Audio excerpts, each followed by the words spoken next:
उपस्थित बंधू आणि भगिनींनो, छत्रपती शिवाजी महाराज, महात्मा ज्योतिबा फुले, भारतरत्न डॉक्टर बाबासाहेब आंबेडकर, अहिल्यादेवी होळकर यांना मानाचा मुद्रा करू। आज मैं यहाँ नहीं आया हूँ किसी को डराने के लिए, आज मैं यहाँ नहीं आया हूँ किसी को डराने के लिए, मैं यहाँ आया हूँ बंडू जादव को हराने के लिए।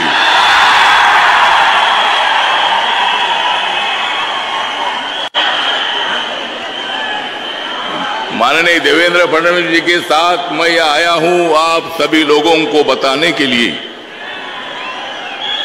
देवेंद्र जी और मंच में सभी नेताओं के आशीर्वाद को लेकर मैं आया हूं आप सभी को बताने के लिए।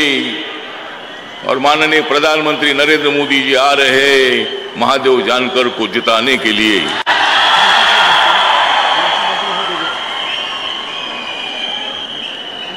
आता तुम्ही बंडू जाधवना कट्टी, आता द्या तुम्ही बंडू जाधवना कट्टी आणि निवडून द्या महादेव जानकरांची सिट्टी। ह्या हातामध्ये परभणीची मट्टी, 40 आणि 10 50 आमदार घेऊन अजितदादा पवार आले आमच्याकडे 40-42 आमदार घेऊन।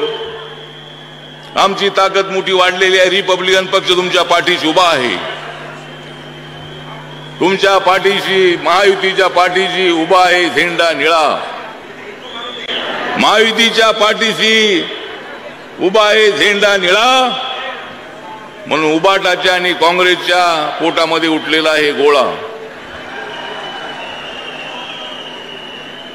त्यांच्या पोटामध्ये किती गोळा उठू द्या, परंतु आमचा निळा झेंडा महायुती सोबत आहे। काँग्रेसकडे तसा निळा झेंडा नाही, पण मध्ये मध्ये निळा झेंडा दिसतोय, कुठला तरी झेंडा आणून ते त्या ठिकाणी फडकवतायत। पण निळा समाज, बाबासाहेब आंबेडकरांना मानणारा समाज नरेंद्र मोदींच्या सोबत आहे।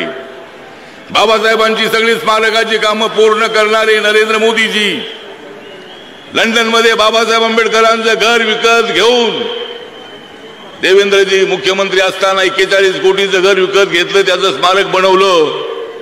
नरेंद्र मोदीजी त्या ठिकाणी होते। मुंबईमध्ये बाबासाहेबांचं हिंदू मिलवर प्रचंड अशा पद्धतीचं मोठं स्मारक उभं राहतंय। 26 अलीपूर रोडचं स्मारक असेल, डॉक्टर आंबेडकर इंटरनॅशनल सेंटर असेल, महूचं जन्मस्थळी असेल, सगळ्या ठिकाणची कामं पूर्ण झालेली आहेत।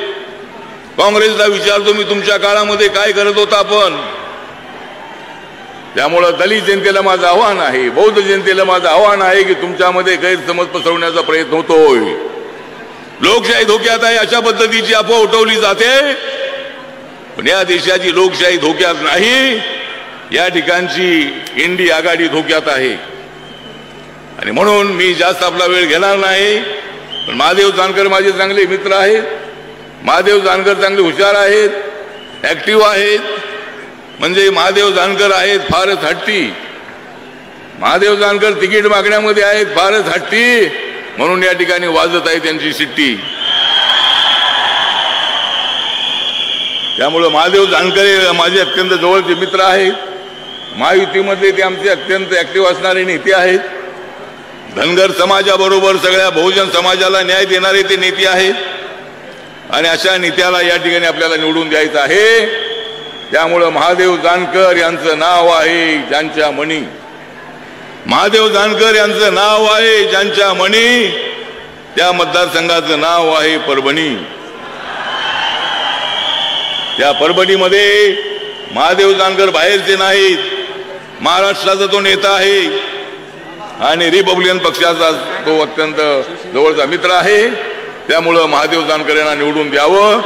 या ठिकाणी मंचगाववर भागवत कराडजी आहेत, या ठिकाणी संजय बनसोडे आहेत, अतुल सावेजी आहेत, आमचे लोणीकरजी आहेत, अशा अनेक मान्यवर या ठिकाणी मंचगावर उपस्थित आहेत।